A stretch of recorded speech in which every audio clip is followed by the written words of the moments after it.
നമസ്കാരം. ഞാൻ ഈ കാണിച്ചേക്കുന്ന ഈ സ്ക്രീൻഷോട്ട് നിങ്ങളൊന്ന് ശ്രദ്ധിച്ചു നോക്കിക്കേ. ഇതിലൊരു പ്രശ്നമുണ്ട്. ഞാൻ ആ പ്രശ്നം പറയുന്നതിന് മുമ്പ് നിങ്ങളിൽ എത്ര പേർക്ക് ആ പ്രശ്നം കണ്ടുപിടിക്കാൻ പറ്റും എന്ന് നമുക്കൊന്ന് നോക്കാം. അങ്ങനെ പറ്റുവാണെന്നുണ്ടെങ്കിൽ തീർച്ചയായിട്ടും കമന്റ് ചെയ്യാം. അപ്പൊ ഇതൊരു വാർത്തയാണ്. ഈ വാർത്തയ്ക്കകത്ത് പറയുന്നത് എക്സിറ്റ് പോൾ ഫലത്തിന് ശേഷം വന്നൊരു വാർത്തയാണ്. വാർത്തയിൽ പറയുന്നത് നമ്മുടെ നാട്ടിലുള്ള കൂടുതലും മുസ്ലിങ്ങളും ക്രിസ്ത്യാനികളും UDF-നാണ് വോട്ട് ചെയ്തേക്കുന്നത്.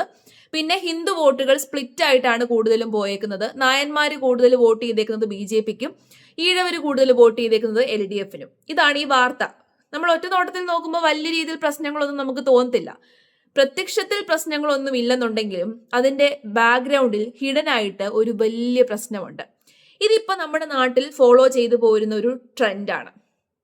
മതം ജനാധിപത്യത്തിലേക്ക് ഇന്റർഫിയർ ചെയ്തേക്കുന്നു. നമ്മുടെ രാജ്യത്ത് ജനാധിപത്യമാണ് ഫോളോ ചെയ്യുന്നത്. ജനങ്ങളാണ് അവരെ ആര് ഭരിക്കണമെന്ന് തീരുമാനിക്കുന്നതും നമ്മൾ നമ്മുടേതായിട്ടുള്ള റെപ്രസെന്റേറ്റീവിനെ തെരഞ്ഞെടുക്കുന്നതും. ആ റെപ്രസെന്റേറ്റീവിനെ തെരഞ്ഞെടുക്കുന്നത് ജാതിയോ മതമോ നോക്കിയാണോ? അല്ല.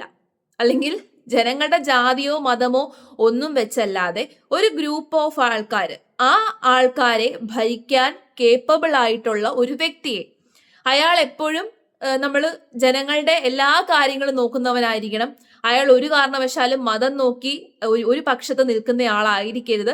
അങ്ങനെ കോമൺ ആയിട്ടുള്ള എല്ലാ കാര്യവും നോക്കി ആ ആൾക്കാരെ ഭരിക്കാൻ അല്ലെങ്കിൽ അവരെ റെപ്രസെന്റ് ചെയ്യാൻ വേണ്ടിയിട്ട് അവര് ഒരാളെ നിയോഗിക്കുന്നു. അതാണ് നമ്മുടെ ഇലക്ഷനിലൂടെ അല്ലെങ്കിൽ ജനാധിപത്യത്തിലൂടെ ഉദ്ദേശിക്കുന്നത്. നമ്മുടെ നാട്ടിൽ ഫോളോ ചെയ്യുന്ന ജനാധിപത്യം അങ്ങനെയാണ്. എന്നാൽ ഇപ്പോ ജനാധിപത്യത്തിന്റെ ബേസിക് ആയിട്ടുള്ള മൂല്യങ്ങളും നമ്മുടെ രാജ്യം ഫോളോ ചെയ്തു വരുന്ന മൂല്യങ്ങളും ഒക്കെ എവിടെയൊക്കെയോ തകർന്നടിയാണ്. ഇപ്പോ എലക്ഷന് കൂടുതലായിട്ടും മതമാണ് നോക്കുന്നത്. മതം ഇന്റർഫിയർ ചെയ്ത് കഴിഞ്ഞു, കൂടുതലും ഇന്റർഫിയർ ചെയ്ത് കഴിഞ്ഞു. നോർത്ത് ഇന്ത്യയിലൊക്കെ അത് കൂടുതലാണ്. പക്ഷെ കേരളത്തിൽ ആ ഒരു ട്രെൻഡ് ഇല്ല എന്നാണ് ഞാൻ കരുതിയിരുന്നത്. എന്നാൽ അങ്ങനെയല്ല.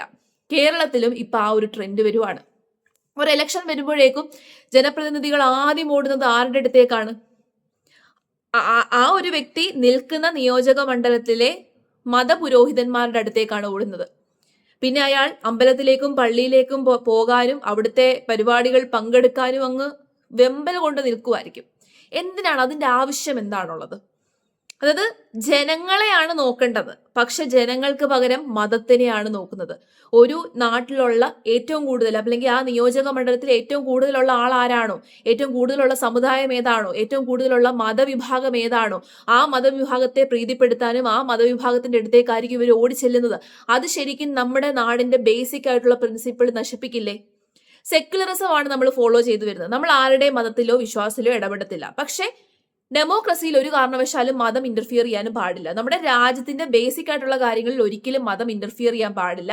ഓരോരുത്തരും അവരവരുടെ വിശ്വാസങ്ങൾ ഫോളോ ചെയ്ത് അതിനനുസരിച്ച് മുന്നോട്ട് പോവുക, പരസ്പരം അങ്ങോട്ടും ഇങ്ങോട്ടും ബഹുമാനിക്കുക, മറ്റൊരാളുടെ മതത്തിലേക്കോ വിശ്വാസത്തിലേക്കോ നമ്മൾ കയറി ഇടപെടാതിരിക്കുക, നമ്മുടെ വിശ്വാസവും മതവും ഫോളോ ചെയ്ത് നമ്മൾ പോവുക. ഇതാണ് സെക്യുലറിസത്തിലൂടെ ഉദ്ദേശിക്കുന്നത്. അപ്പൊ ജനപ്രതിനിധികൾ അല്ലെന്നുണ്ടെങ്കിൽ നമ്മളെ ഭരിക്കുന്ന വ്യക്തികൾ മതത്തിനോടൊരു ന്യൂട്രൽ ആയിട്ടുള്ള സമീപനമായിരിക്കണം സമീപിക്കേണ്ടത്. ഒരു മതത്തോടും പ്രത്യേക താല്പര്യമോ ഒരു മതത്തോടും പ്രത്യേക കരുതലോ കാണിക്കാൻ പാടില്ല. എല്ലാ മതത്തിനോടും ഒരേ താല്പര്യം. അതായത് ജനങ്ങൾക്ക് വേണ്ടിയിട്ടായിരിക്കണം ഒരു പദ്ധതി തയ്യാറാക്കേണ്ടത്, അല്ലെങ്കിൽ ജനങ്ങൾ എന്നുള്ള ഒരു കോമൺ ഫാക്ടറേ അവിടെ ഉള്ളൂ. അല്ലാതെ മുസ്ലിം വിഭാഗത്തിലുള്ള ജനങ്ങൾ, ക്രിസ്ത്യൻ വിഭാഗത്തിലുള്ള ജനങ്ങൾ, ഹിന്ദു വിഭാഗത്തിലുള്ള ജനങ്ങൾ, അല്ലെങ്കിൽ ജാതി പറഞ്ഞു കഴിഞ്ഞാൽ ഈഴവർ, നായർ, ആ വിഭാഗത്തിലുള്ള ജനങ്ങൾ അങ്ങനെ നോക്കുന്നുണ്ടോ? അല്ലെങ്കിൽ അങ്ങനെ നോക്കിയാണോ നമ്മളൊരു പദ്ധതി നിർമ്മിക്കേണ്ടതോ, അല്ലെങ്കിൽ അങ്ങനെ നോക്കിയാണോ ജനങ്ങളെ ഭരിക്കേണ്ടത്? എന്നാൽ ആ രീതിയിലാണ് ഇപ്പൊ ജനങ്ങളെ ഭരിച്ചുകൊണ്ടിരിക്കുന്നത്. ആ ട്രെൻഡ് അൺഫോർച്ചുനേറ്റ്ലി കേരളത്തിലേക്കും ഇപ്പൊ ബാധിച്ചുകൊണ്ടിരിക്കുകയാണ്. ഇന്ത്യ മുഴുവൻ പടർന്ന് വ്യാപിക്കുകയാണ്. അങ്ങനെ സംഭവിച്ചു കഴിഞ്ഞാൽ നമ്മുടെ രാജ്യത്തിലെ യൂണിറ്റി, ഇപ്പൊ നമ്മൾ ഫോളോ ചെയ്തു വരുന്ന ഈ ഡെമോക്രസി, സെക്യുലറിസം, ഈ പ്രിൻസിപ്പിളൊക്കെ തന്നെ തകർന്നടിയും. നമ്മളൊരു ബ്ലോക്കാണ്. അതായത് നമ്മൾ കുറേ കാര്യങ്ങൾ ഇങ്ങനെ കൂട്ടി അടുക്കി വെച്ചിട്ടാണ് നമ്മുടെ രാജ്യം ഇങ്ങനെ മുന്നോട്ട് കൊണ്ടുപോയേക്കുന്നത്. ഡൈവേഴ്സ് ആണ് നമ്മുടെ നാട്. പല വിഭാഗങ്ങൾ, പല ഭാഷ സംസാരിക്കുന്ന ആൾക്കാർ, പല ഭക്ഷണം കഴിക്കുന്ന ആൾക്കാർ, പല രീതിയിൽ വസ്ത്രം ധരിക്കുന്ന ആൾക്കാർ, പല സംസ്കാരങ്ങളും പല കൾച്ചറും, അങ്ങനെ എല്ലാം കൂടി ഒരുമാതിരി ഒരു മിക്സ്. അവിയലിനകത്തും കുറച്ച് പച്ചക്കറികളേ ഉള്ളൂ, അവിയലെന്ന് പോലും നമ്മൾ വിളിക്കാൻ പറ്റത്തില്ല. അതായത് ഒരുപാട് കാര്യങ്ങളുടെ ഒരു മിക്സ് ആണ്. അത്രയും ഡൈവേഴ്സ് ആണ് നമ്മുടെ രാജ്യം. അപ്പൊ അത്രയും ഡൈവേഴ്സ് ആയിട്ടുള്ള രാജ്യത്ത് കോമൺ ആയിട്ടുള്ള റൂളുകളായിരിക്കണം. അല്ലാതെ ഓരോ വിഭാഗത്തിന് വേണ്ടിയിട്ടും അല്ലെങ്കിൽ ഓരോരുത്തർക്ക് വേണ്ടിയിട്ടും ഓരോരുത്തരെ പ്രീതിപ്പെടുത്താൻ വേണ്ടിയിട്ടുള്ള നിയമങ്ങളും റൂൾസും ഒക്കെ വന്നു കഴിഞ്ഞാൽ നമ്മുടെ രാജ്യം സ്പ്ലിറ്റ് ആയി പോകും. അപ്പൊ ഇത് അനുവദിച്ചുകൂടാ. ഈ ഒരു ട്രെൻഡ് കൊണ്ടുവന്നത് രാഷ്ട്രീയക്കാരാണ്. രാഷ്ട്രീയക്കാർക്ക് നേട്ടം കൊയ്യാൻ വേണ്ടിയിട്ട് മാത്രമാണ്. മതങ്ങൾ വെച്ചിട്ട് മതം പറഞ്ഞുകൊണ്ടുള്ള പ്രചാരണം അല്ലെങ്കിൽ മതം പറഞ്ഞുകൊണ്ട് വോട്ട് തേടുക, എല്ലാ രാഷ്ട്രീയക്കാരും ഇപ്പൊ ആ ഒരു ട്രെൻഡാണ് ഫോളോ ചെയ്തേക്കുന്നത്. അത് ശരിയല്ല. അത് നമ്മുടെ നാടിന്റെ യൂണിറ്റിയെ തകർക്കും. മതം അല്ലെങ്കിൽ ആ ഒരു നാട്ടിലെ ഏറ്റവും കൂടുതൽ ഏത് ജാതിക്കാരാണോ ആ ജാതിക്കാരുടെ അല്ലെങ്കിൽ ആ ജാതിക്കാരുടെ ഒരു മെയിൻ ആളുണ്ടല്ലോ, ആ മെയിൻ ആളെ പിടിക്കുക, അയാളെ വെച്ച് വോട്ട് ചെയ്യുക, വോട്ട് ചോദിക്കുക.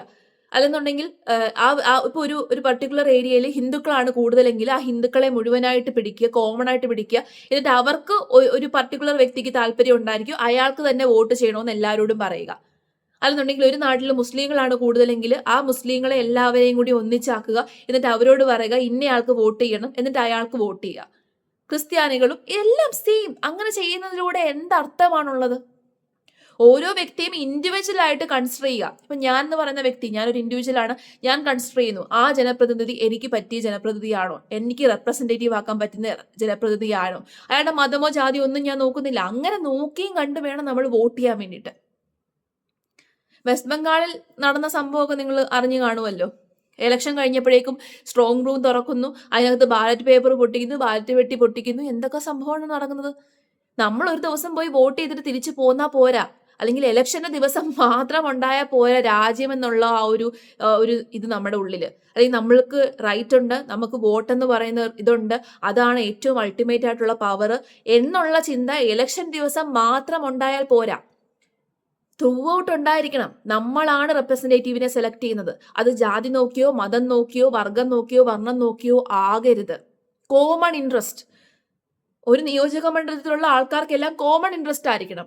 അല്ലാതെ ആ നിൽക്കുന്ന വ്യക്തി ഇന്ന മതസ്ഥനാണോ അല്ലെങ്കിൽ ഇന്ന മതസ്ഥനാണെങ്കിൽ ഞാൻ വോട്ട് ചെയ്യില്ല, ആ ചിന്താഗതി മാറണം.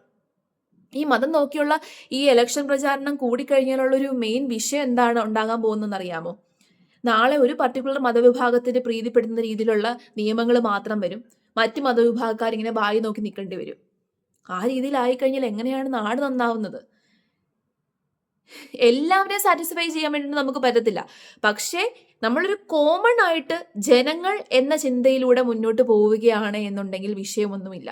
പക്ഷെ അങ്ങനെയല്ല പോകുന്നത്. മുസ്ലിംസ്, ക്രിസ്ത്യൻ, ഹിന്ദു ആ ചിന്താഗതിയാണ് നമ്മുടെ നാട്ടിൽ കൂടുതൽ. എനിക്ക് തോന്നുന്നു നമ്മുടെ നാട്ടിൽ ഇപ്പൊ നടക്കുന്ന ക്രിസ്ത്യൻ മുസ്ലിം അല്ലെങ്കിൽ ഹിന്ദു മുസ്ലിങ്ങൾ തമ്മിൽ അങ്ങോട്ടും ഇങ്ങോട്ടുള്ള പ്രശ്നങ്ങൾക്കൊക്കെ ഒരു മെയിൻ വിഷയം ഈ രാഷ്ട്രീയക്കാരായിരിക്കും. ഒന്നിച്ചു നിൽക്കുന്നവരെ തമ്മിൽ തല്ലിക്കാൻ വേണ്ടിയിട്ട് പ്രശ്നങ്ങൾ മനഃപൂർവ്വം സൃഷ്ടിക്കുകയും മതം പറഞ്ഞ് അങ്ങോട്ടും ഇങ്ങോട്ടും തമ്മിൽ തല്ലിക്കുകയും ഇപ്പോൾ ഒരു വിഭജനം ഉണ്ടായിട്ടുണ്ട്. ആൾക്കാർക്ക് തമ്മിൽ മനുഷ്യന്മാരാണ്, ജനങ്ങളാണ് എന്നുള്ള ചിന്താഗതിയെല്ലാം പോയിട്ട് അവൻ ഹിന്ദുവാണ് അല്ലെങ്കിൽ അവൻ മുസ്ലിമാണ്, അവൻ ക്രിസ്ത്യാനിയാണ് എന്നുള്ള ഒരു തോട്ട്.